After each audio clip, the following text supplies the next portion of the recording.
Hello, everyone. This is criminal profiler Pat Brown. And for this show, I'm going to be profiling Jack the Ripper. I have had a lot of people ask me, well, you've been a profiler for over 2 decades. Haven't you ever profiled Jack the Ripper? And the answer is yes, I have, and I've done it a long time ago. And this is the guy I came up with, Jacob Levy. Now, before I get started, and as to why I believe it's Jacob Levy and what evidence supports that, and all the things that have been going on around Jacob Levy recently, I would like to please invite you to like this channel, please. Do subscribe to it. Subscribe, share in your true crime community. Hit that bell so that you get notifications. Subscribing is very important to keep this channel going. And if you'd like to do a little more, I have a Patreon account, and below is a link to that. And if you join Patreon, you can be in all of my live shows, the chat rooms in my live shows. I do at least 8 live shows a month. That includes case shows. It includes hangouts where I do a lot of news and unusual topics. And I also have call-ins. And so anybody who's one of my patrons can join in those things. And we have a wonderful community because of that. And you can also support the channel by buying a book or clicking on the little $ sign and giving a one-time donation to the channel. Anyway, that's that. Always have to do that in the beginning just to keep the channel alive. All right, so let's get to Jack the Ripper. Now, the first thing I want to say about how I'm going to do this show is if you're here to learn about Jack the Ripper and all his crimes and all those details, you're at the wrong place because I'm not going to do that because I don't have the energy to do that. So I'm going to recommend other places to go. One of the top places is a Jack the Ripper casebook files, and I'll also link that below, and you can go there and you can get tons of information about each one of the victims and all the suspects, and just massive amount of information.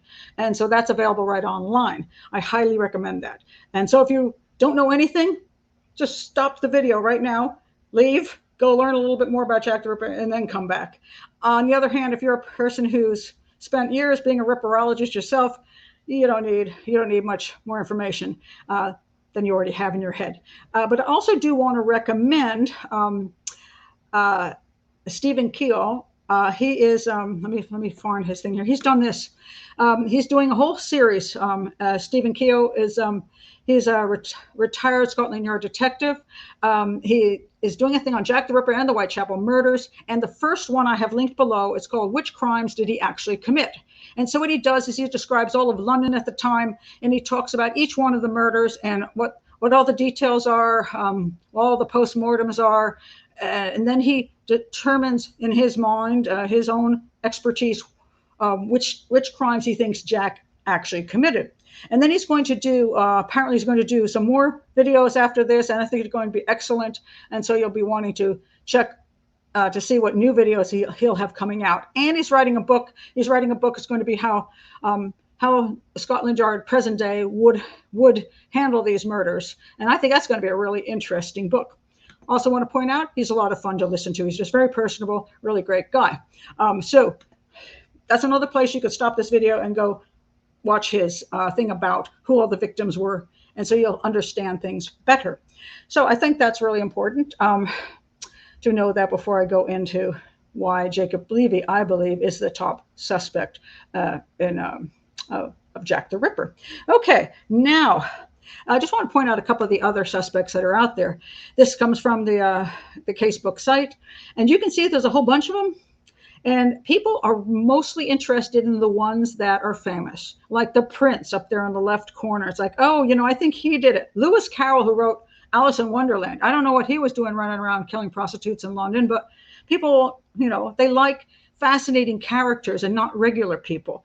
And one of the problems with Jacob Levy is he was a regular dude. Whoops. He was a regular guy, very regular guy. And he's not as interesting a suspect as, let's say, how about this guy?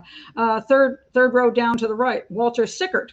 Now, that was Patricia Cornwell. She's the mystery writer. She wrote a book on him called Ripper, The Secret Life of Walter Sickert. And she tried to make a case for why Sickert, this artist, was Jack the Ripper. She writes good mystery stories. I'm sorry, Patricia Cornwell, I don't get it. I don't even know how you came up with him as a suspect and how you think what you found supports him being a suspect. I just thought it was, yeah, really out there. But he was more exciting than Jacob Levy, who was a butcher, who's a local butcher. So he's not exciting. And I'm going to tell you a little bit about why many people have never heard that I profiled Jack the Ripper as Jacob Levy over 10 years ago. And you might be going, really? You did? Well, let me explain that to you.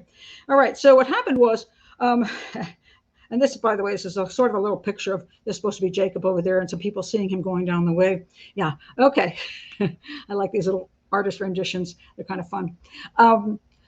So one of my patrons said to me, because we're going to have a patron call-in where people are going to say who they think Jack the Ripper is, what evidence they think supports their suspect. And I was going to do that before I did this show, but now I'm going to do it afterwards. After everybody sees this show, if you're a patron, you can call in and be part of my who do you think is Jack the Ripper. And then of course everything I do always is public to everyone, so no worries. If you're not a patron, you can still see the call-in show. But he mentioned that he thought it might be Jacob Levy. And then he said, well, it's because of this recent information that came out on Jacob, this recent book. And there's a YouTube video on Jacob Levy. And I was kind of shocked, shall I say? And the reason I'm shocked is because many, many years ago, in 2009, really the only information on Jacob Levy was from the casebook site. And they have this whole suspect, all the suspects you just saw me put up on the screen. You could click on any one of them and it tells you basic information about this suspect. Well, Jacob Levy's been up there and there's a bit of information about him, but he's not, as I said, popular at all. Almost nobody ever discussed Jacob Levy. And so that was pretty much when I came into the picture to analyze this case. I looked at that site, I saw all the different suspects, I ran across Jacob Levy, caught my attention, although nobody else seemed interested. And also, I reference this book a lot. This is a very, very famous book on Jack the Ripper by Philip Sugden. I'm not sure you pronounce his name. And I mean, I've got writing all over this book because I went through this whole thing to learn everything I could about Jack the Ripper and all the suspects and the victims. And after I profiled it, my conclusion was Jacob Levy.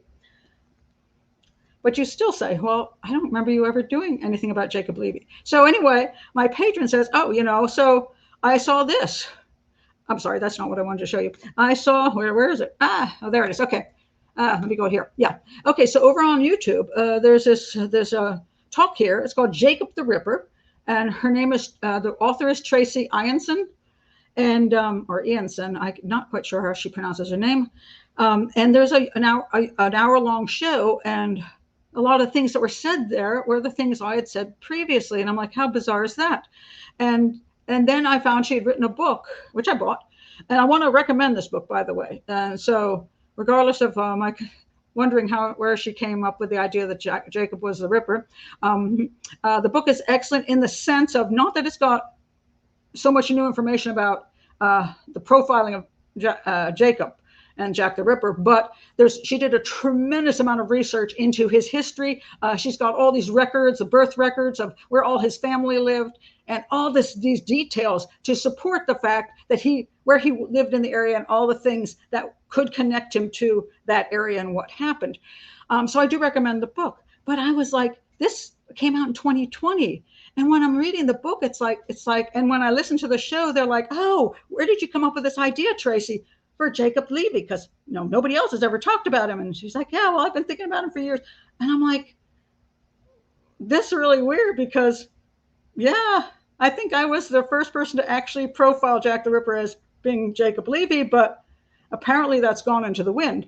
And let me point out where I did it. So anyway, you can see this is Jack the Ripper. This is Mystery Files. You can see National Geographic. It was National Geographic Mystery Files. And if you look at the quote stars down there, you see Pat Brown is there. So I did this show, and this is the Mystery Files. This was actually it was actually produced in June 2009. That's when I went to London. And you see that part on the right side where it says commentary talking head? Yeah, that's me. And there I am. And then you can see this was written right after I did the show. Her finger pointed to Jacob Levy during the 2010 episode of Amazon Prime. It wasn't Amazon Prime. At the time, it was not. I thought it was Discovery, but maybe it was National Geographic, but it was called Mystery Files, and it all depends who picks up the show. But it's now it's listed on Amazon Prime, although it's not available. So her finger pointed to Jacob Levy during the 2010 episode of Amazon Prime, the Amazon Prime show, National Geographic, Mystery Files, because he fit the exact profile and was known to police before they discarded him as a suspect. So that was when I did the show, it was in 2010. And here you have, so these are some shots from the show. I'm analyzing the victims there. And now I'm out on the street analyzing the crime scenes. And here I'm supposed to be in Mary Kelly's bedroom here, analyzing what happened and how she was murdered in the bedroom. So there you have it. That was in 2010. And so I'm not trying to take anything away from this book. That was real. The book is really good. I'm listing it below. The book is excellent for all the information that she's dug up. But a lot of some of the things she says about why it's Jacob Levy is what I've said 10 years ago. It's basically the same things. I'm not saying she couldn't have thought of this independently, but I'm just pointing out, yes, I did do this 10 years ago.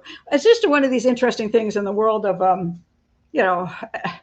the world of anything that you go and you talk about, you discover, or you analyze. You never know what's going to happen to it. I also did the show, The Mysterious Death of Cleopatra. That was for Discovery Channel. And I wrote this book called The Murder of Cleopatra, one of my favorite things I ever did. And I got rid of this. One of the things I did was get rid of the snake. In 2,000 years, every historian had written that the snake was what killed Cleopatra. And I came in and I said on that show, absolutely not. The snake could not have killed her. And I gave all the evidence to support that. Also wrote about it in the book. And ever since then, the historians have gotten rid of the snake, but I'm not in any footnotes. For some reason, I vanished out of all the footnotes and all the bibliographies. I don't exist. And so people are saying, I've discovered this and I've discovered that. And I'm like, wait a minute.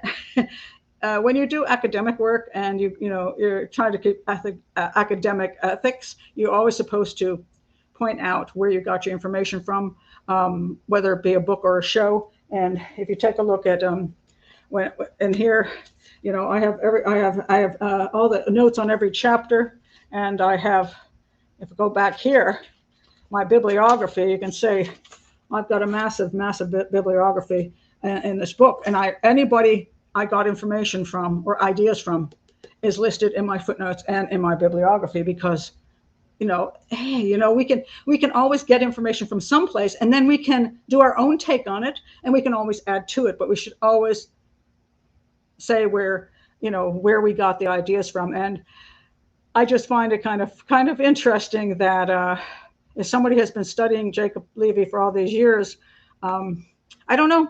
I looked at the bibliography in the back of the book, and I see the Jack the Ripper source book, which is on the net, and some forums, case book, but I don't see the show on there that I profile Jacob Levy. So I just found that it just was kind of stunning to me. So I'm like, whoa, no, Jacob, this is not the first person to think Jacob Levy is the guy.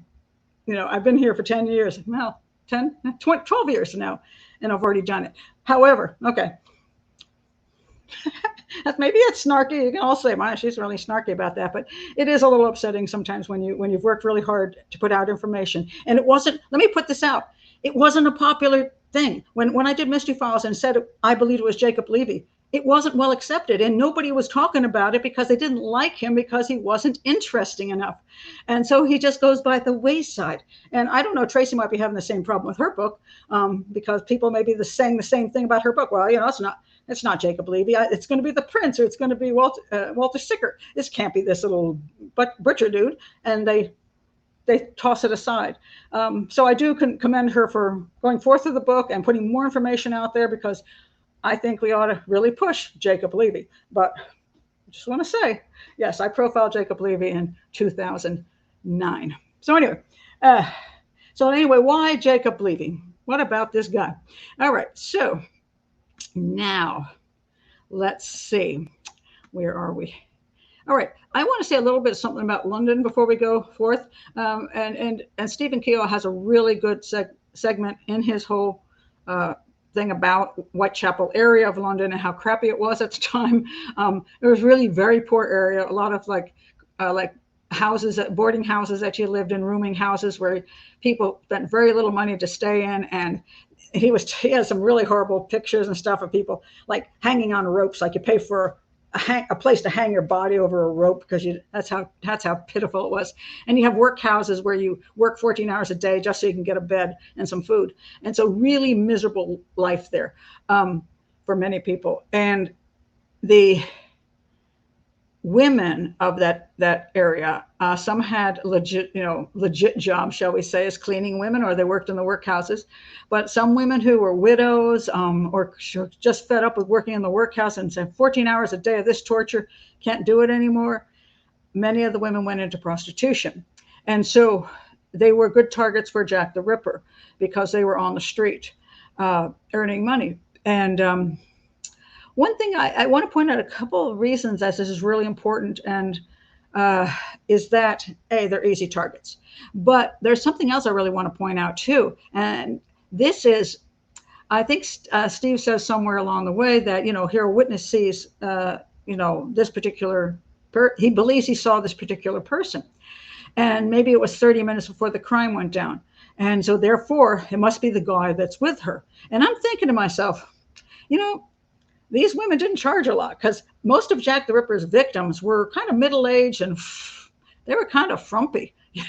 They were frumpy and not very attractive, and their stomachs hung down, and they couldn't charge much. Let's just face it. They could not charge much. So consequently, they didn't get the greatest of Johns either. You know what I mean? So their clients were most likely not gentlemen. So this is why one reason I don't believe that Jack the Ripper is a gentleman. I believe he's a Jacob Levy type. He's a local guy, local worker who doesn't have that much money to kill either, and can't be that picky. So that's the clientele I believe that a lot of these women had who Jack the Ripper killed, because they couldn't charge much.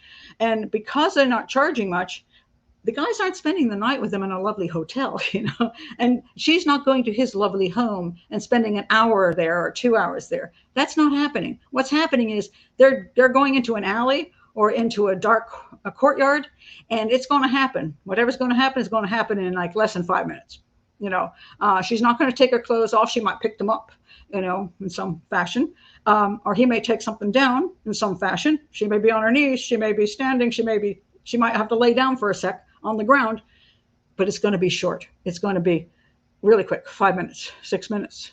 And then the thing is, once that's done, nobody's going to lay around in 2 o'clock in the morning on the ground. They're just going to go off. That's it. They're not going to have a conversation like, oh, let's chat now. Now that we finished having sex, let's have a cigarette and chat. That's not happening. So even if somebody saw one of these women with a guy 30 minutes prior to her getting murdered, doesn't mean it's actually the guy that killed her. He could have done it and walked away. And then some other guy comes up and says, I'll give you whatever, how many pence you're going to charge. Because again, it's only going to be 5 minutes and she needs as much money as she can get. So some of these women will, they'll have sex like that with a whole bunch of guys in a row. It's not like it's, oh, she did one guy and another hour goes by. No, she might do 3 guys in 30 minutes. So you can't necessarily believe that the last guy with one of the victims is the guy that killed her. So we have to be very careful not to go there and totally believe that. Second problem with the witnesses. Who's out at 2 o'clock in the morning, 3 o'clock in the morning, 4 o'clock in the morning? The witnesses aren't in the greatest of shape either. So some of them might be on the way to work, or they might be out prostituting themselves. They might be one of the Johns who's out there. And it might be somebody who, well, let's face it, a lot of the prostitutes that got killed were drunk off their butts. So why wouldn't the Johns be drunk off their butts? And half the guys on the street be drunk after hitting a pub and chucking down a whole bunch of liquor. So you got a drunk guy staggering down the road, and in the dark, he sees some prostitute leaning up against some dude, and he suddenly knows exactly what she looked like or what the guy looked like. I'm going to say maybe not. I don't think necessarily that the witnesses are trustworthy. So witnesses are bad in general, but when you have witnesses in the dark who have their own issues and perhaps are highly intoxicated, I don't think we necessarily can believe that they saw what they think they saw or who they saw. So I want to point that out because that makes me have a little bit more leeway in a lot of what the claims are on who saw whom. All right, now I want to talk about the victims and who they are. Now this is a set of 7 women. So we have, 1, 2, 3, 4, 5. Yeah, this is 7. Not all of these are considered Jack the Ripper victims. So what the let's see, who did they? This is who the generally accepted. They call, I forgot how this is pronounced, canonical victims. And so these are the 5 most accepted victims: Mary Ann Nichols, Ann Chapman, Elizabeth Stride, Catherine Eddowes, and Mary Jane Kelly. So the ones they're leaving out of this group are Martha Tabrum and Emma Smith, the 2 in the middle. Let me see if I got that right. Yeah, Martha Tabrum and Emma Smith. So those are the 2 they're leaving out, and the other 5 are the ones that they think are Jack the Ripper victims. And Mary Kelly is considered the last victim of Jack the Ripper. Now, all of these women were brutally killed, but there's a couple of differences. Emma Smith, it just really seemed, I agree, and also Steve Keel doesn't think Emma Smith is one of them. I think he's got some information here. This is his list. He has this on his site. He'll explain it much more thoroughly than I'm going to. But he's done this. This is what he said here: elements for similar fact evidence. And what he's basically saying is, if you want to link crimes, you got to have enough things that are similar in the crimes to say that the same guy did them. I always point out the problem with a lot of serial homicides is there's only so many ways to kill a person. Strangling, stabbing, bludgeoning, only so many ways. And then whether they rape or don't rape, most of the time they do. Jack did not. So you're looking at what is similar enough about these crimes to make you think they're linked. And if it's not enough similar stuff, then maybe it's not him. Doesn't mean it isn't, because there's reasons it could be him and we just don't know it. There's also a possibility there can be a copycat, or there can be somebody who commits a similar crime, not a copycat, but just he was there and he got mad at somebody and stabbed them, and then we say, oh, it's Jack. So he has these. So we have the 7 here that were on that. This is the picture of them. So let's start with Emma Smith, that's in the middle top. And what Steve says, he doesn't think Emma Smith is one of them. And what he's looking at is these 5 issues: whether the person's throat was cut, whether there was stealth, post-mortem injuries, a stab in the vagina, and whether parts were removed. And again, I want you to go to his site and get the full details, but I'm only just going to use this so I can tell you what I think myself and why I think it matches my suspect, Jacob. Okay, so Emma Smith, we both agree, probably isn't. Only thing, there's just really just, she was stabbed in, oddly enough, in the vagina, but it was just kind of a one-timer thing, and not much else was done. So nothing that particularly links her to Jack the Ripper. And the other one in the middle is Martha Tabrum, which he does believe is one of the Jack the Ripper crimes. Although, if you look over here, this is not an totally accepted one, but it doesn't mean she wasn't one of his crimes. And the reason is, you can see where it's green, it means that happened. If it's yellow, it's sort of, and the red is didn't happen at all. Well, somebody snuck up on Martha stealthily and stabbed her a whole heck of a lot. Let me see how many times they stabbed her. This is Martha Tabrum. She had all these wounds. She was stabbed at 5:30 a.m. And she got 5 wounds to the left lung, the right lung, the heart, the liver, the spleen, the stomach. Somebody just 39 stab wounds, just stab, stab, stab, stab, stab. Okay.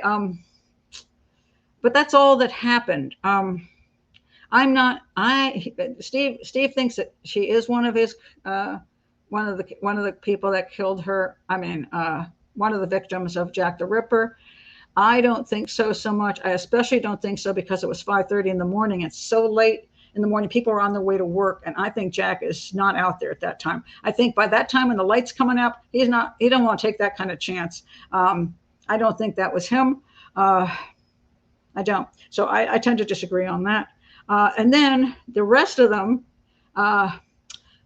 which is the Annie Chapman. Okay, he does not think Elizabeth Stride is one of the victims. She had her throat was cut, but the claim on Elizabeth Stride, let me throw you up this thing, is that her throat was cut. You see the green there, but nothing else happened along the way. No stealth. Well, the guy, I disagree with the stealth a little bit, but nothing else happened to her except pretty much she got her throat cut.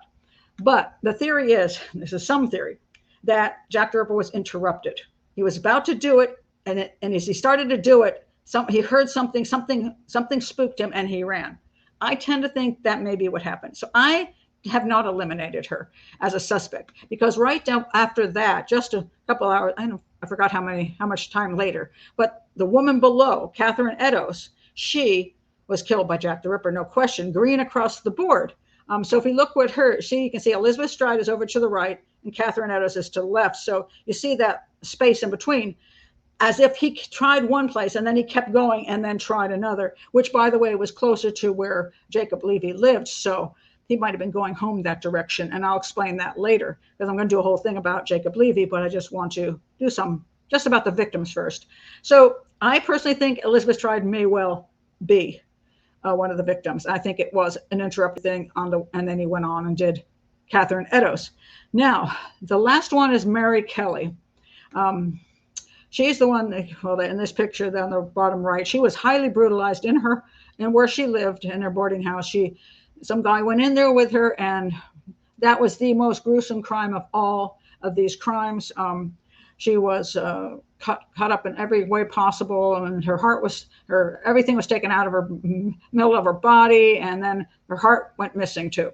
So, and that is believed by many to be the last crime of Jack the Ripper. And one of the beliefs is that after he did that, he either got sick, and Jacob Kelly did after that end up in an institution, or he just after that there was nothing more fun to do because he'd done the max. But I don't buy that. However, Steve definitely thinks that she is one of the victims, and I am, and also the woman who wrote the book, Jacob the Ripper. She also believes Mary Kelly is one of his victims. I do not. I have always stood by, I do not believe at all that Jack the Ripper killed Mary Kelly. And I will thoroughly explain that in a bit. But one of the things, when you talk about Mary Jane Kelly, yes, all horrible things were done to her, but it was such overkill. And it was also an inside crime, not an outside crime. And the stealth part really was not there, because this guy was seen walking down, the guy who went into their home with her was walking down the road, just walking. And then he got seen by somebody else, and the other guy got in his face, because he was stalking Mary Jane. He liked Mary Jane. And so when he saw this other guy with her, he started following them, and he looked at this guy, got right in his face and looked at him. And the guy knew he was there. He knew he'd been seen. And then he just goes in and kills Mary Jane Kelly. And that's Jack the Ripper. I don't buy it. And so I will thoroughly explain that to you in a bit. Okay, so my Jack the Ripper people are this. Polly Nichols, Annie Chapman, Elizabeth Stride, and Catherine Eddowes. I only have 4. Just a minute, let me check. Oh, we did that one. I have 4, not 5 of the. So for me, I take out Mary Jane Kelly and leave the other 4. All right, so now let's get on to our friend, Jacob Levy. I'm going to do this in 2 ways. So first, what I'm going to do is I just want to read you some of the things from the television show, because you can't access it anymore.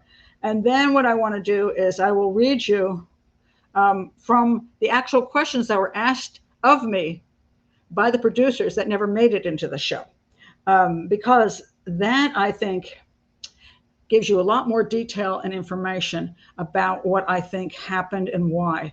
So I'm going to give you the short version from the show, and then I'm going to give you the more thorough version about Jacob Levy and what about this guy, right?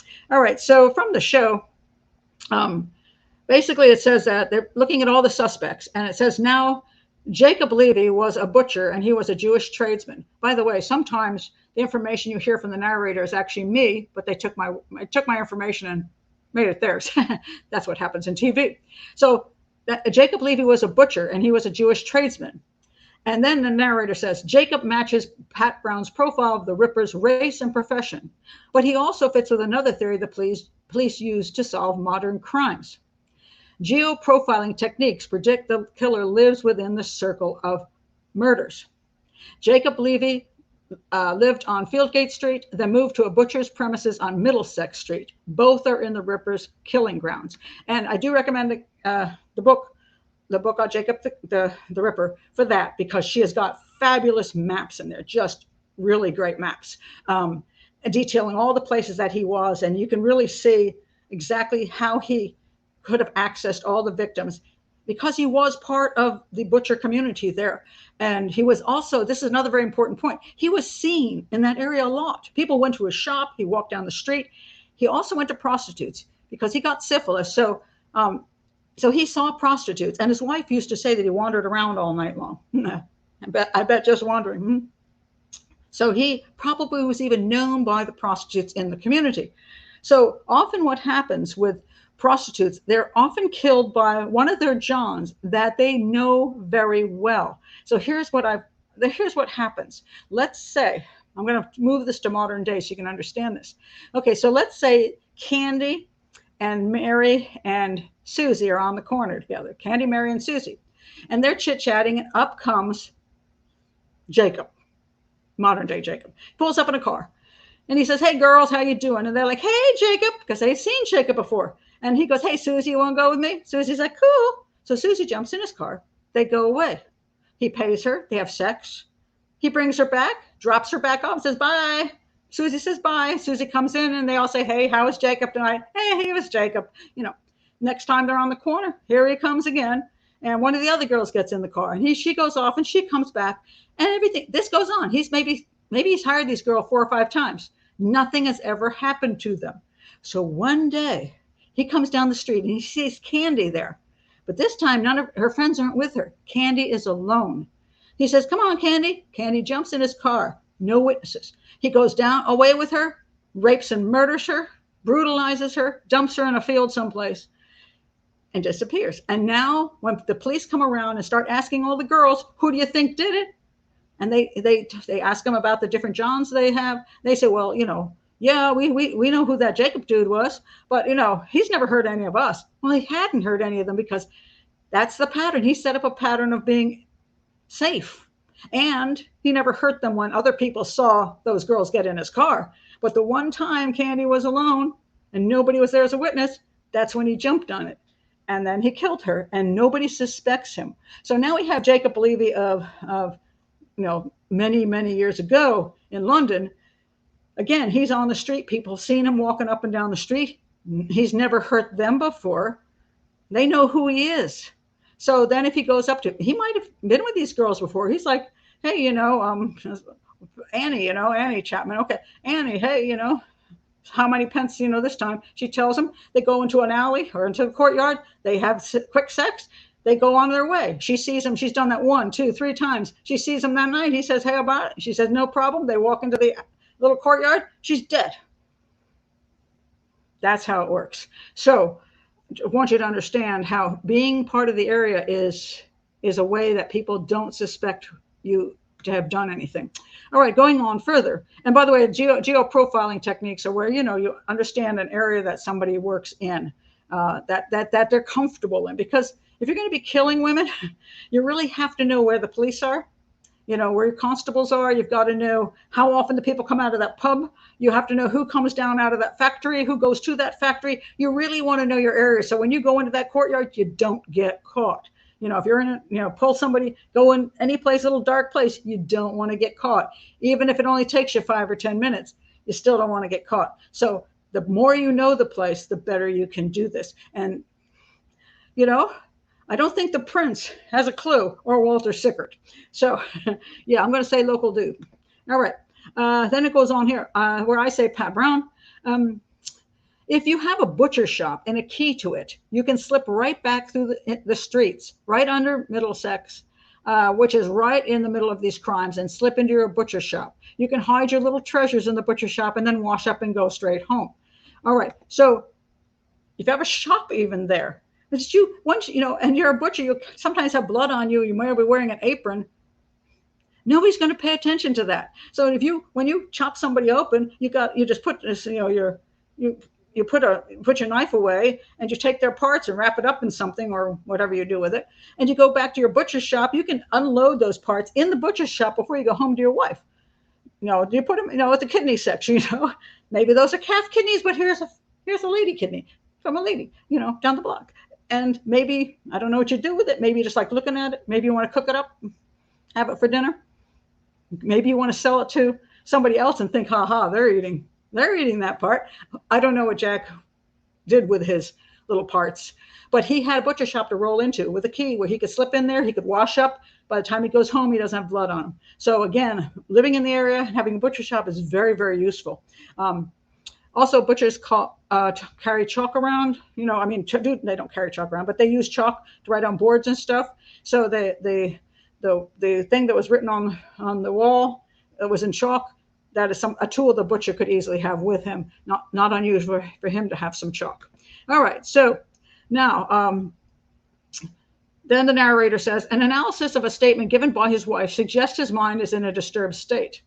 And I say, yes, his wife did say that. Yes, I'm having problems with him. He was failing in business. He wasn't doing his job anymore. And he's wandering all over the streets all night long. I don't know where he is. And so now, there's a little aside here in a minute. So anyway, he's wandering all over the place. He's got mental problems. He's been in a mental institution already. As a brother committed suicide. He had issues. He managed to get married and have a bunch of kids, but the dude had issues. And since he had syphilis, he also had prostitutes, shall we say. Now, there was a fellow, his name is, let me see if I can get this straight. Sorry, this one. Donald Rumbelow. I believe, I'm trying to think if he, hold on a second. That was not what I'm looking for. But anyway, let me go on here. So one of the things that happened, if you remember this picture, this picture back here, there's a picture of him being seen by a bunch of men. Three men. 3 men saw him, and the police asked them about who they saw. And so apparently Joseph Levi was one of the 3 men who saw Eddowes with her murderer. That's the claim. Again, we can't be sure that guy was actually her murderer, because unless she was killed within 30 seconds, we don't know, because he could have been somebody who came right after that guy. But anyway, Joseph Levi appeared very unhelpful.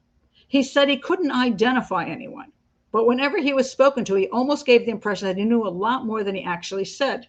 So I say it's really interesting when Joseph Chaim Levy didn't really want to describe the man that could be Jack the Ripper. I believe it's because he recognized that man, and that man could have been Jacob Levy, because they were both butchers and they were working right near each other.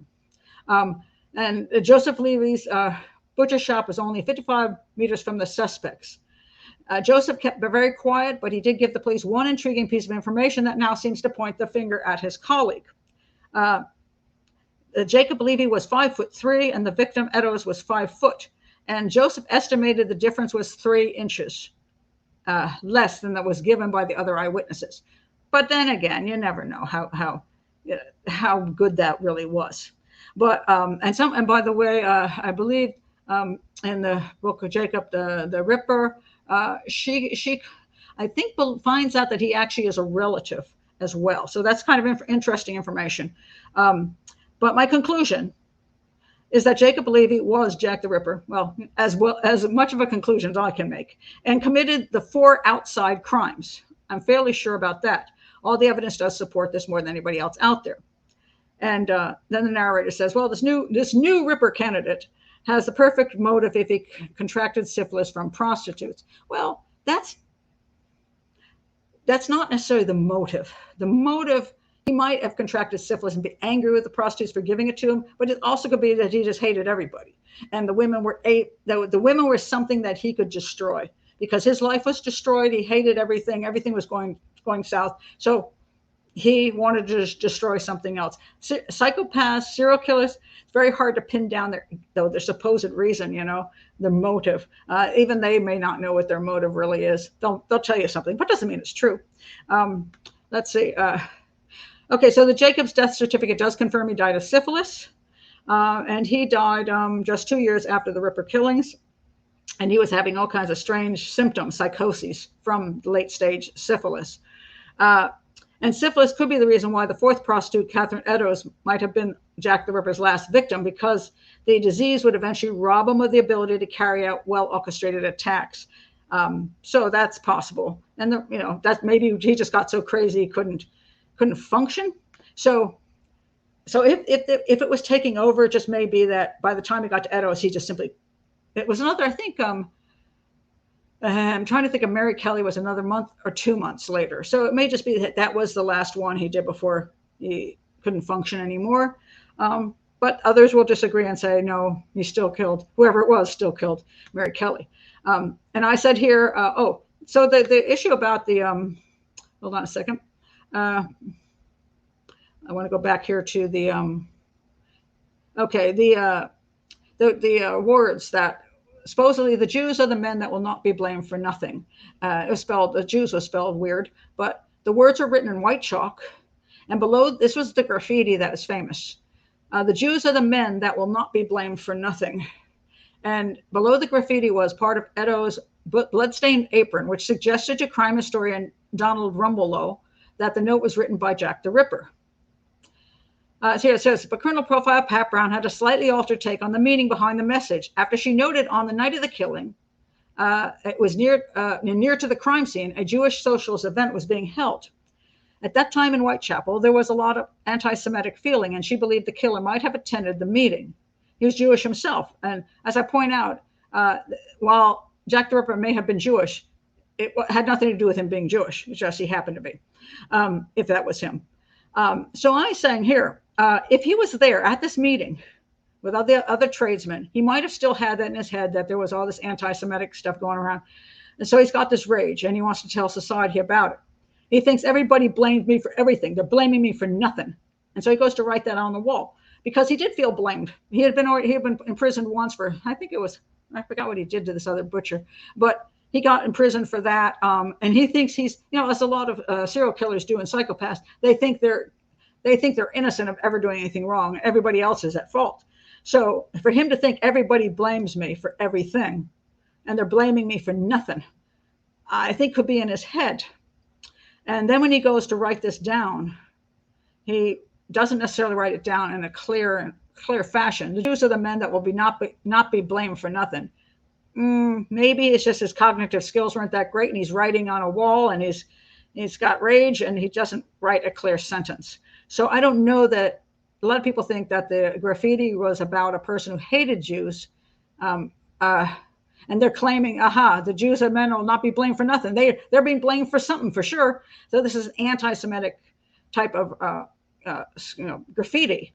But then again, maybe it really was Jacob Levy just writing when he was there after he finished his crime. He just scrawled that on the wall with his butcher chalk and he didn't really write it clearly. Because sometimes they don't, especially if they got a little psychosis going on.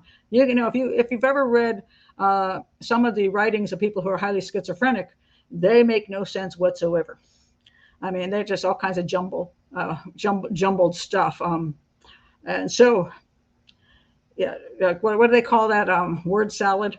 And that may be, he could have just written that and not written it well. So that's a possibility for the graffiti and why Jacob Levy might have written the graffiti on the wall. But that's the short version. All right, so now if you're still with me, I'll give you the longer version about why Jacob Levy. All right, one of the things that they asked me about was a criminal profile. What is a criminal profile anyway? And I don't like a lot of criminal profiling that just makes up the stuff where, the guys, in his 30s, and he owns a, in this case, he owns a horse and cart. He owns a knife collection. You know, he works in the building trades, you know, just make up stuff, which you don't have evidence for. So I can't look at the crime scenes and tell you the guy is one specific thing. I can't do that. But I can start developing ideas of what this guy might behave like in the rest of his life, because you do not act differently on a crime scene than you act in rest of life. People wonder about that when I say that, but you know, like I'm still Pat Brown. If I go commit a crime, I'm still Pat Brown. So like I'm not a super neat person, and I'm not real particular, and I'm, you know, and so if I commit a crime, it's going to be sloppy. You know? But somebody, you know, people who build bombs, they're usually very neat people, because they have to be so meticulous in doing it. When you go to their home, they're like, everything is all in its place, because that's the way their brain works. So you do learn from the crime scene how the guy might behave in the rest of life. So I write, a criminal profile is a carefully constructed analysis based on physical and circumstantial evidence. No conclusion should be created out of the air like a psychic, but explained thoroughly and shown how the answer was developed from the evidence. Because if you can't explain from the evidence why you came up with that answer, then it's not very good. Sometimes there are issues that cannot be determined, and that's why it makes it a little difficult to come to an absolute conclusion, because there's so little to determine with, you know. Conclusions should assist the police in focusing on suspects and conducting interviews, but should not be considered proof of anyone's guilt just because a suspect matches elements of the profile. A profile is a theory, and only a theory. So even for me, I believe that the evidence supports Jacob Levy as a prime suspect, maybe the prime suspect. And if I were working with the police back in the day, I'd say, you know, you really shouldn't, you should go take a better look at Jacob Levy. Why? Because of all these reasons that I'm going to give you. And then you would hope they would listen, and then they'd focus in and to take a second and third look at Jacob Levy, trying to see if there's more evidence that will then connect him to the crimes. All right, so Dr. Bond, he was one that saw Mary Kelly's body, and they asked him to profile the crime. And it was kind of weird, because he's a doctor, and they're asking if the crimes are linked. And he's not a profiler, he's a doctor. And I wrote them that Dr. Bond did not and should not profile Jack the Ripper. He really didn't profile. He does not have the background to do so. What he provided was a medical opinion of the wounds, and he should not have gone past that. I'm not overly impressed with his analysis, because he does not really support what he determines with any explanation. See, here's the problem again. This is what I think. Why? He doesn't tell us. He says that all 5 murders were conducted by the same person, in spite of the fact he only saw Mary Kelly's body and none of the others. He surmises it is the same person because a similar knife was used. Okay, like there's only one person with one knife in the whole town. And the throat was cut from left to right, which simply means, you know, depends. First of all, when you cut a throat from left to right, if the person's face down and you're right-handed, you're going to cut like this, and from the left side to the right side. If you push the person up like this and go like that, let me see. I'm trying to figure out the way that goes. Yeah, it would be the other way. It would be from right to left, but you're still right-handed. So a lot of it depends on exactly how the body was when you pulled the knife across the throat. So it is believed that Jack the Ripper was right-handed, but because of the number of the killings. Let's see. Okay, Dr. Bond also claimed the killer did not even have the skill level of a butcher, which he does not explain why this is so. Okay. He did not see the other bodies, so I don't know how he's making that determination. But Mary Kelly, if he's only basing it on Mary Kelly's body and says the guy doesn't even have the skill of a butcher, maybe that crime was such a mess that he figured somebody was just slashing and hacking and didn't know what he was doing. So maybe he's right about Mary Kelly, and it's not Jack the Ripper. Okay, that's one thing.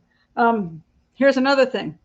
He ignores the fact that a butcher or a medical man might act differently in cutting up a human under time pressure or mental duress. Imagine trying to cut open a woman quickly under low lighting while looking about to see if there are witnesses. The killer also had to contend with heavy skirts and underclothing, not to mention lumpy, sagging bellies of aging women and those who had born children. You know, it's not like you got the sleek little body of a 20-year-old and you go, whoosh, It's all perfect. It's like when you got a body that looks like this, it's hard to get through. It's just difficult. And you're on the ground, and she's got these skirts because, they had more clothes on in those days. So, you're trying to get under the skirts and throw them off. Like you're going to do, a pristine job of chopping up people. I doubt it. I'm going to say it might be a bit of a mess. So it might be difficult under these conditions to cut neat lines or remove organs carefully. Frenzied attacks are going to look quite different than medical procedures or butchering under normal circumstances. Finally, Dr. Bond only saw Mary Kelly, and this is the only case in which the killer had privacy and more time to commit his act. So it's interesting because if he had more privacy and more time to commit the act, it should have been even more skilled. So if Dr. Bond does say that there was no skill in that one, I question that guy was even a butcher, the one who killed Mary Kelly, but not necessarily the other ones. All right. So they were asking, then I was asked about the room in which Mary Kelly was killed in and all the extreme mutilation. And I said, well, it's such extreme mutilation in this case that either because he finally had privacy, and some people believe this. And I think, I'm not sure if Steve believes, but I think he might. Finally, Jack had privacy. And because he had this privacy and wasn't worried about chopping up the woman, that he had hours to work, he could just cut her into smithereens instead of that little 5 minutes. I find that a little funny because in those days, if she was a prostitute on top of it, people knock on your door, people show up and peek in your windows. As a matter of fact, the guy who found her, they went to try to get some rent off of her, and he looked in a broken window and saw her body. So is it really that private? I don't necessarily think so. And the other possible thing is that he had just gone into a massive frenzy, threw all care to the wind and didn't give a crap anymore. Possible. Or, and this is my or, this was not Jack, but someone who knew Mary Kelly, became jealous of her liaisons with other men, killed her, and then staged the scene to look like Jack committed the crime, actually overdoing the mutilation as if to say, this has got to be a crazy man, and it's got to be Jack. So if some guy who was jealous of her, and I have a good suspect who I think could be it, the guy who, supposedly saw the man with Mary Kelly, and he gives this great description to the police, detailed description to the police. This is the guy that was in that guy's face looking at him. And then we're supposed to think that guy went inside and killed Mary. I don't think so. I think that guy went inside and that guy came outside, and then the witness went inside and killed her and then staged it to look like Jack the Ripper. That is my top theory on Mary Kelly crime. I think it was staged. And of course, he doesn't really know all the things Jack the Ripper did or how he'd do it. So just do everything, make it look really bad. Okay, so now they asked me, what's the key difference between the Mary Kelly murder and the other 4 Ripper victims? All right, here are my big ones. I have five reasons I think they're different between Mary Kelly and the other 4 crimes. The other 4 were outside crimes. This does not mean that Jack could not have committed an indoor crime. That's not true. He might have been wary of committing another street crime if he was almost caught. He might have been tired of hurrying through his task. He might have simply seen a good opportunity and taken it. He might have wanted to throw the victim, the police off by making this an indoor one. That could be. I don't necessarily believe any of those things are true, but it was an indoor crime and all the others were outdoors. And I'm thinking of somebody like Jacob Levy. This dude's he's got mental issues. He's out all night long. He's a butcher. I think he's in the streets, and I think he's comfortable in the streets. And I just don't think necessarily he wants to go into somebody's home and deal with the inside world there, and then who might come and knocking. I don't see him doing. I don't think Jack the Ripper, not even if it's not Jacob, I don't see Jack the Ripper doing that. I just don't. The outside crimes were quickly accomplished. That's number 2. The outside crimes were quickly accomplished. The killer killed the woman, slit her, took an organ or 2, and bolted. So he had a major purpose. He went, I believe he strangled them first, which is why there's so little blood as far as that goes. I think he strangled them, sleeper holded them, whatever, and then cut their throat, facing away from him so he didn't get totally bloody. And then he cut them open and grabbed what he could grab. And everything was below. Oh, I have this here. Hold on a second. So the killer, this happened really quickly. Mary Kelly's killer took one heck of a long time carving her up. He carved off skin, he chopped up her face, he did a lot of other carving stuff. Number 3, the killer of the first 4 women seemed primarily interested in the internal organs beneath the heart. In other words, from abdomen down, the reproductive and digestive organs. That was what he was focused on. But Mary's killer seemed to remove everything, including the heart and the breasts. So Mary Kelly's breasts were cut off and her heart was removed and supposedly taken with him. That is completely different than any other Jack the Ripper crimes. Now, some will say he escalated to going now everything above the waist as well. But I really personally think he was really focused on what he wanted, which was all below the waist. Okay, and then the fourth one is the killer of the 4 women took away reproductive and digestive parts. Mary's killer only took her heart, if you believe that he actually did take the heart, because there's questions about that, but none of the other parts, just the heart. 5, the killer of the 4 women slit their throats and then their bellies. He didn't spend time on anything else.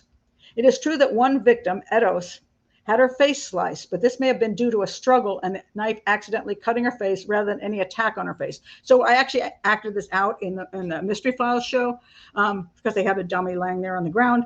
And I showed that when sometimes, if you're going to cut and she wasn't actually out all the way and then she started moving, it's easy for the knife to go across the face if she's trying to struggle away. I didn't see anything in that looked like he purposely cut her face, but Mary Kelly's face was purposely cut.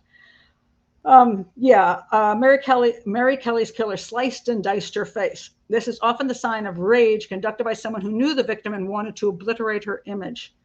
The killer of the other 4 women seemed like he could care less who they were. He just wanted to express his rage at society and women in general and steal their innards. So I don't think he cared what woman he had, but Mary Kelly seemed to be very special to somebody. All right, what does this tell us about the man who killed Jack the Ripper, essentially? And we don't look at Jacob yet, just Jack the Ripper. The 4 women, outside women, were attacked by someone who was an anger retaliatory killer. Basically, this is not a guy who, this is a guy who's angry, just a very angry guy at the failure of his life. He's interested in venting his rage for his failure in life on women and society. He did not express his anger through rape or sadism, but by murdering women who deserved it, and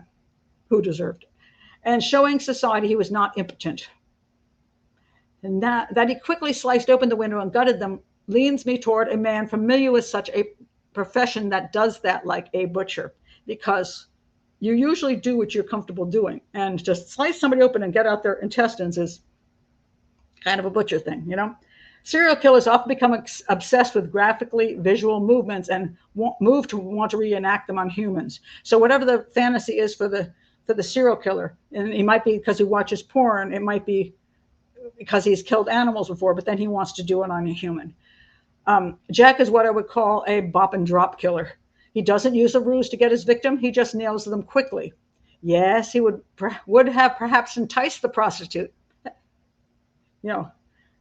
A few pence? Okay, that's it. He's got her. That's not a ruse. I often joke about that. I say, prostitutes, a guy could be waving an axe and say, I'll pay you $10, jump in the car. And prostitutes oftentimes will do that. So one thing Steve points out in his video essay, he says, these women knew that Jack the Ripper was out there. They would be very aware and very nervous about that.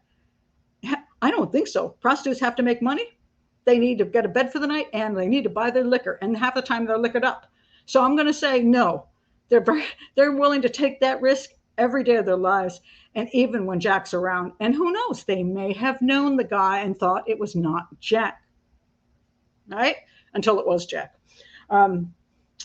So he wasn't using a big fancy ruse. Now, again, Steve and I might disagree on this one. Steve thinks that the stealth he has, he thinks he was very suave and enticed the women. He was like, hey, come on, ladies, let's go here. And he was able to chit-chat them up. I don't think so. Not that kind of guy is going to gut them like that. I don't think so. I think that guy is probably more the kind that goes, hey, are you free? And that's all he says. And she says yes, and they go into the dark area. I think he doesn't have much speaking that he's going to be doing with these ladies at all. That's why I don't believe that guy seen with Mary Kelly, who was supposedly all posh and all that stuff. He had all fancy clothes on and was chit-chatting with, I don't believe for a minute that was a guy. He had a little handkerchief he gave her. No, I don't think that's Jack. I think Jack just offers you some money and you're done. So it says here, yes, he would have perhaps enticed the prostitute, but this so hold on a second. I just hit the page, funny.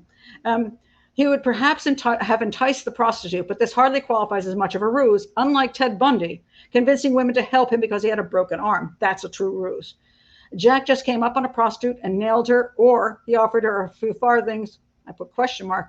Is it farthings or pence? I don't know. I can't remember now. Okay. He offered her some money and then nailed her. And maybe not with sex, you know. Jack liked to incapacitate the women by grabbing them by the neck and strangling them to the ground, where he then cuts their neck. He likely used a sleeper hold or a choke hold, causing them to pass out. Once the hold is released, the victim regains consciousness. If the hold is maintained long enough, this can cause death by suffocation. Eddowes showed no blood on her clothing, and there was not much blood on the pavement, no arterial support from her cut jugular. I believe Jack brought her to the ground face down and then cut her throat. And the medical examiner believed Jack disfigured her face after the fact. That's the one I thought, no, she regained consciousness for a minute and struggled, and he cut her. And then he tried again, and then he cut her throat. All right. And Jack, if one discounts Mary Kelly as his crime, is not into torturing women or doing anything to them other than killing them and cutting their abdomens open and taking their organs. That's what he wasn't really torturing them. He wanted them dead quickly. That's not torture. He just wanted them dead, unconscious, and then he could just get what he wants to get. And they didn't feel that part. Also, Jack did not pose his victims or wish to shock the public. Organs just ended up where he tossed them. Now, some people think he posed them. I don't believe so at all. I think he was just so busy getting his stuff. He like throws some intestines this way. He was getting stuff out of his way and grabbing and running. Organs just ended up where he tossed them. And the fact the sight was gruesome and that the women were crudely exposed has more to do with happenstance than Jack putting any effort into it. Jack was in a rush and he did his thing and left with his trinkets. That's as if he didn't get startled, and didn't get to finish the job. Why Jack chose a kidney along with a portion of the womb this time around, what uncertain crime, this crime, I guess that was the Eddowes crime. After a while, you get confused what he did to whom. Why he chose a kidney along with a portion of the womb is anyone's guess. He may have wanted something different from last time. He may have lacked a good way to carry anything bigger. Maybe he lacked a bag to tote home his treasures. Serial killers, when they commit their crimes, aren't always that brilliant, and they don't always prepare that well. So we don't really actually know. He may have, who knows? Anyway, maybe that piece of he maybe wrapped it up, the little kidney in the piece of apron, and then pocketed it someplace, and the apron fell out. Who knows? Jack is not an organized killer, and although I'm not fond of the terms organized and disorganized put by the FBI, and they don't seem to be either, because after a while they started saying mixed. In other words, they couldn't say if he was organized or disorganized, so they go, okay, he's mixed. But he wasn't very organized, in my opinion. He just struck really quickly, did what he did, and then ran away. So I don't think he's a big planner. He didn't put together a rape kit. He didn't pose as a police officer. He didn't abduct his victim and carry her to his underground prison and torture her for days, and then dispose of her body by putting it in cement and dumping it in a lake. No. He just got in a bad mood, saw an opportunity, attacked his opportunity, and then ran home. Jack made just enough cuts on his victim to access the organs and take what he wanted. He didn't feel a need to do more unless he was responsible for Kelly. All right. They did ask me if I thought it was Aaron Kosminsky. And let me show you the picture. Aaron Kosminsky is a very, very super popular. And then it's interesting because he actually, let's see, where is Kosminsky? Is he on this list here? I love Jill the Ripper at the bottom. No. George Hutchinson, that's the guy on the second thing. He was the guy that gave the description of the guy who he claims went in with Mary Kelly, and that many people think is Jack the Ripper. And the description was great. I don't believe him for a minute. I just don't. Let's see here. Where's that guy gone? Oh, here he is at the top. Aaron Kosminsky. All right. a lot of people think it's him, and he was a crackpot. He was highly, I think he was schizophrenic and a whole bunch of, he was very psychotic. But I did not think it was him. I wrote, the guy is such a nut and a psychotic that his chances are that he would have been caught committing the crimes or wandering around the street trailing intestines behind him. So now it's true that he did have a central location. So that's important for that geographical profiling thing. He was in the right location.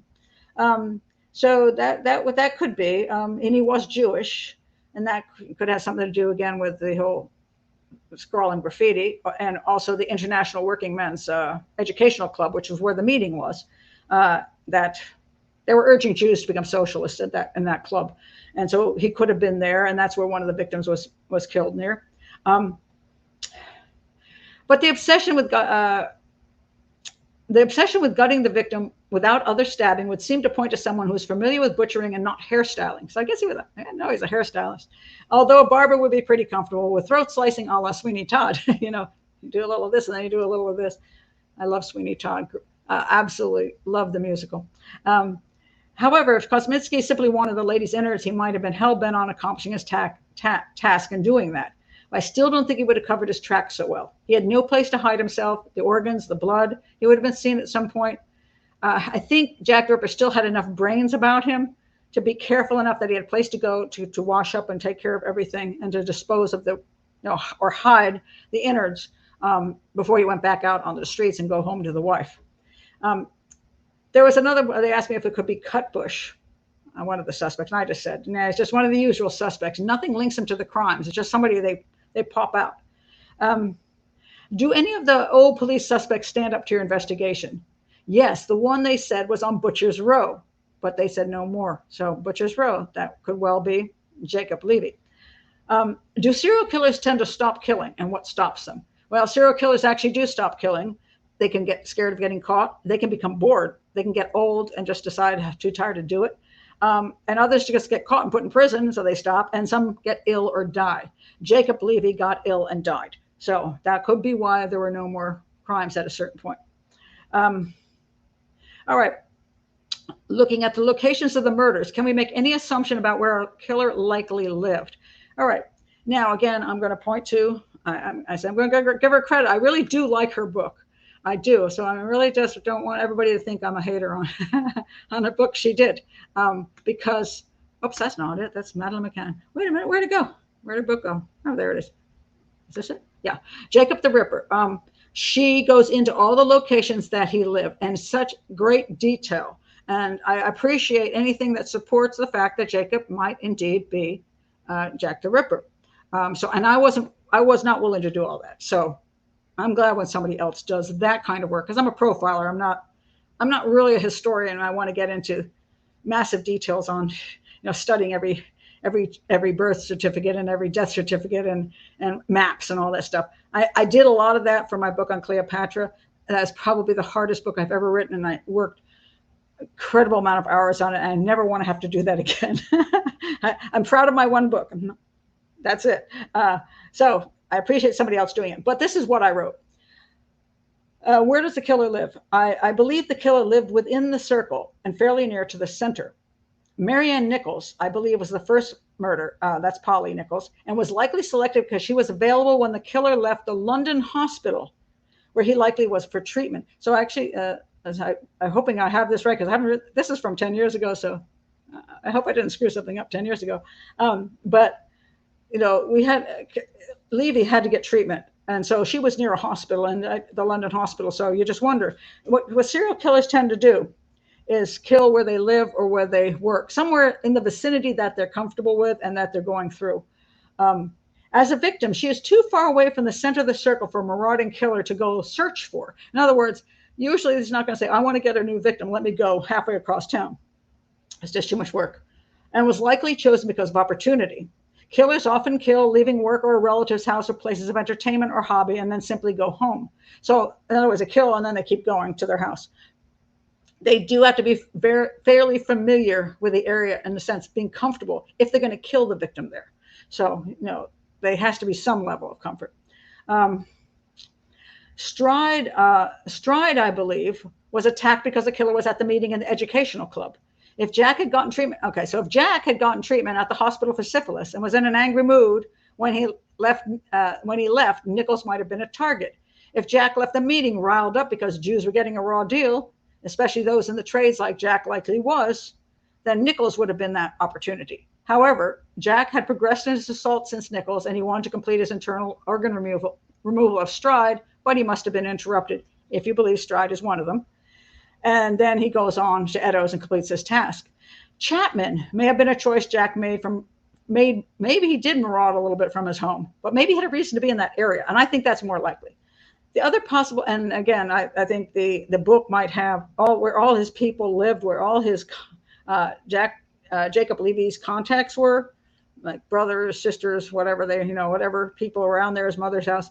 Those might be very useful because those are places he would be at. And then when he leaves, especially if they pissed him off while he was there, and then he leaves and wants, I'm feeling in the mood to kill somebody. So then we have, do you think Mary Kelly was killed by the same man as the other 4 victims? No. I do not. I absolutely do not. Where's my thing about, okay, hold on a second. Oh, do I have the thing on Mary Kelly?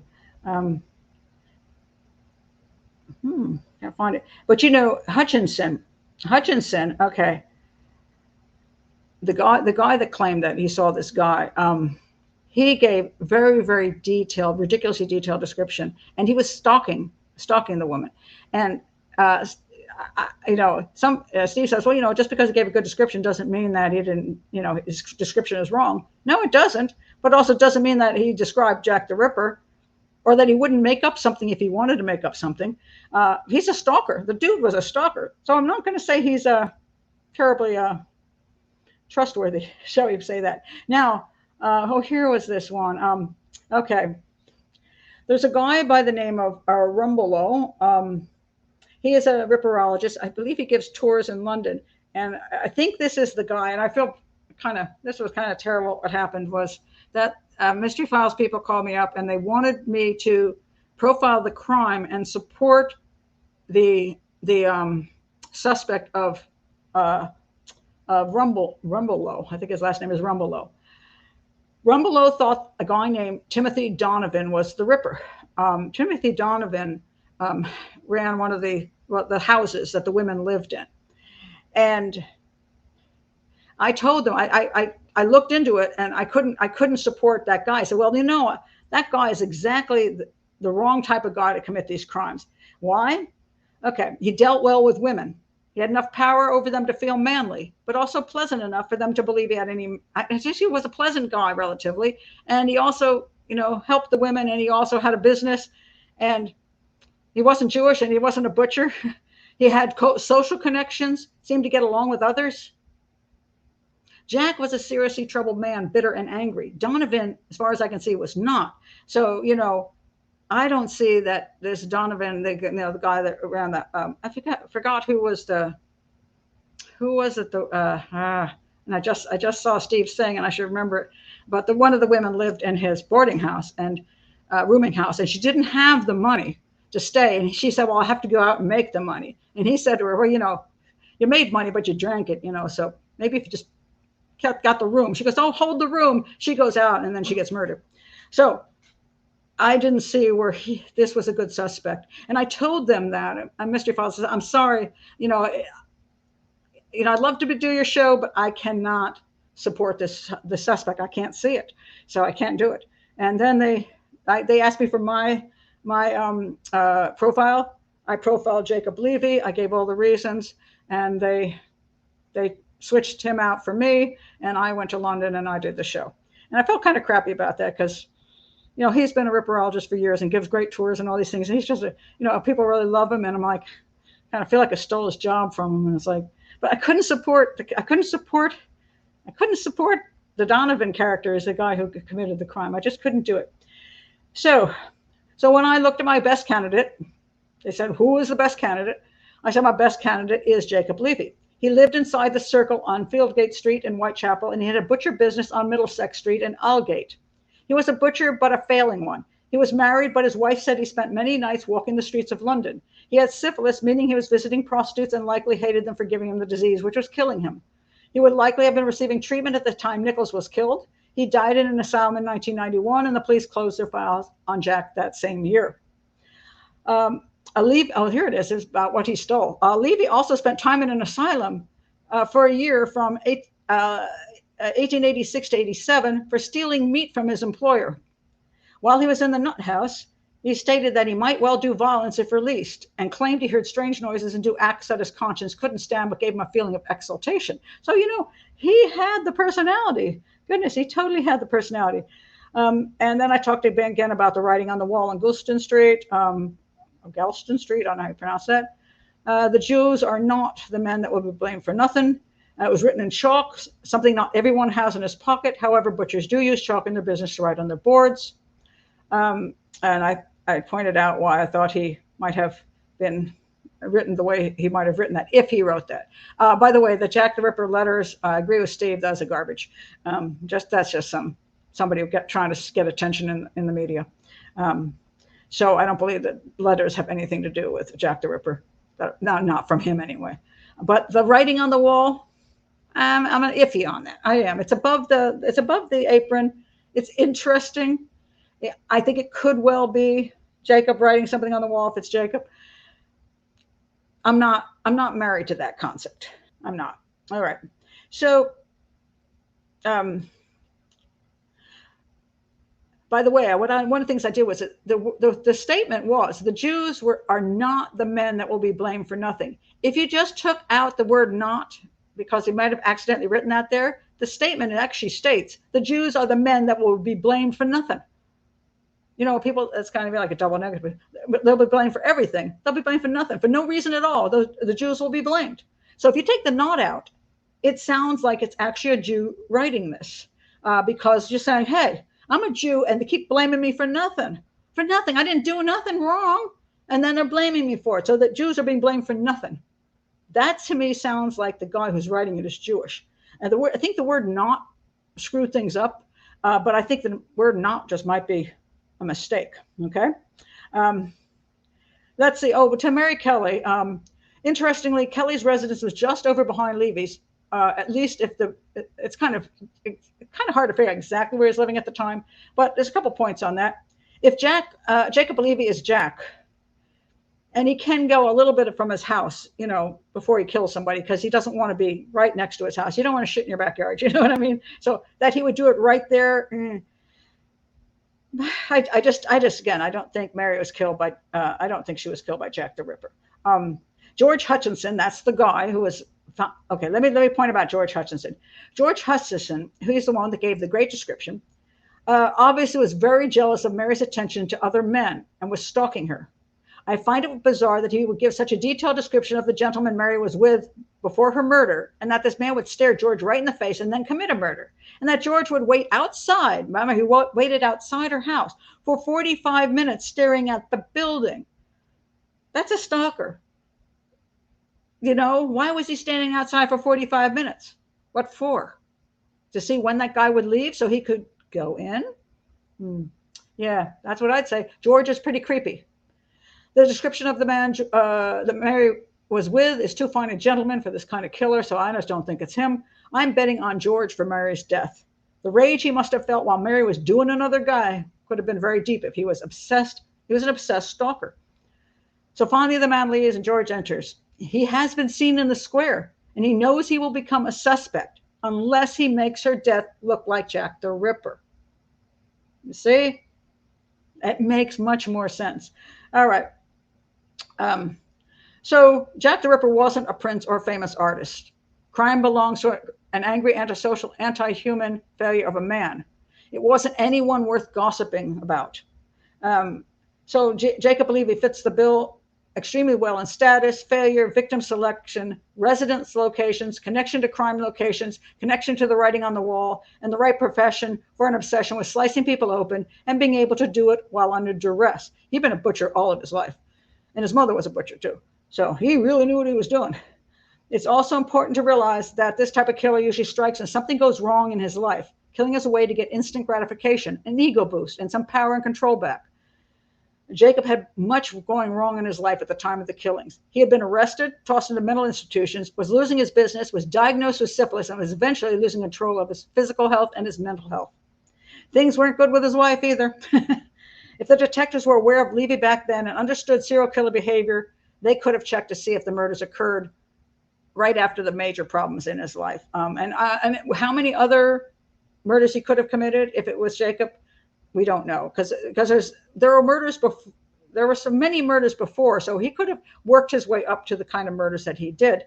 Jack the Ripper, regardless of who Jack the Ripper is. Let's see, and that's it. So that's my whole thing on Jacob Levy. But when I never ever thought anybody else was a good suspect ever. So when I was asked to profile the crime for Mystery Files in 2009. I wasn't a ripperologist, and I went into doing my reading, doing my research, and I saw all these different people. And as I was reading them, I just was like, nope, not that one, not that one, not that one, not that one. And I had a very small group at the end, but right in the middle was Jacob Levy, because everything fits Jacob Levy very well. Can I prove it? No, we will never prove it, but I would like to see Jacob Levy being taken seriously. I was very frustrated after I did the show because I thought I had very well explained why Jacob Levy was a great suspect. And because he wasn't fancy, because he wasn't famous, because he wasn't rich and he wasn't the prince, I think that the Ripper world just went, and tossed him aside because he just wasn't cool enough. And for me, it was, I say frustrating because, when you do the work, and you study it and you think it's really interesting, not so much about the credit thing. It's fascinating to me. It's fascinating. Cleopatra is the same way. A lot of my work in Cleopatra has not been acknowledged because I'm not an academic. I'm not an Egyptologist. But I really think I've got the evidence to back up my statements in my book of Cleopatra. And I'm going to do a whole video series on Cleopatra. And it mostly what frustrates me is not that, I get the super pat on the back or become famous, or more so, I'm well known enough, but, I'm not making $1 million and I don't really care about that. But it's like, it's so interesting. I do want people to pay attention to it. So yes, I am glad they got rid of the snake. But anyway, I can be a little upset, but, because, again, I figured it out and I think it's cool. But anyway. But I think more of her life Cleopatra's life is fascinating too, and I want more people to understand what she really did, because she was an amazing woman, and she was a scary woman too. But she was a brilliant queen, and I think that she did not do the things that people said she did. She didn't commit suicide. She was murdered, and she didn't try to make deals with Octavian to try to free herself. No, that's all nonsense. She's smarter than that. She was planning an escape, and it just fell apart. Unfortunately, she had bad luck, really bad luck. But anyway, do read that book, Cleopatra. It's linked below. But I'm really fascinated when I can get into something and really find evidence that I think is supportive of whatever my profile is. So, yeah, I was very disappointed when nobody even recognized Jacob Levy as a reasonable suspect. And I say now we have a new person out there in 2020, where she's had her book out there. And so yes, a few more people are seeing that on YouTube, and that's fine. And again, I do recommend her book if you're really into all the details that do support Jacob Levy's, where he worked, where he lived, what his connections were. That's really fascinating.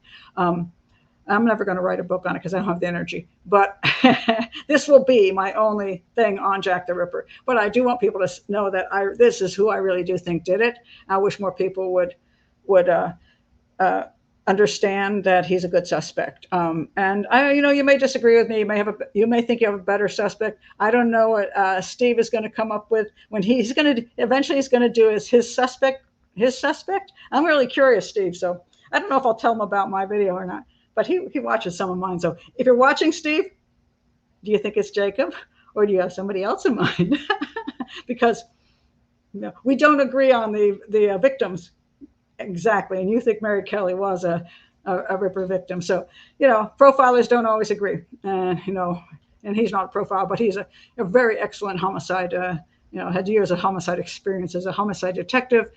So, I respect him a lot for his work. But I'm going to be curious what you come up with, Steve. So, anyway, that's going to be it for my Jack the Ripper, Jacob Levy, my guy.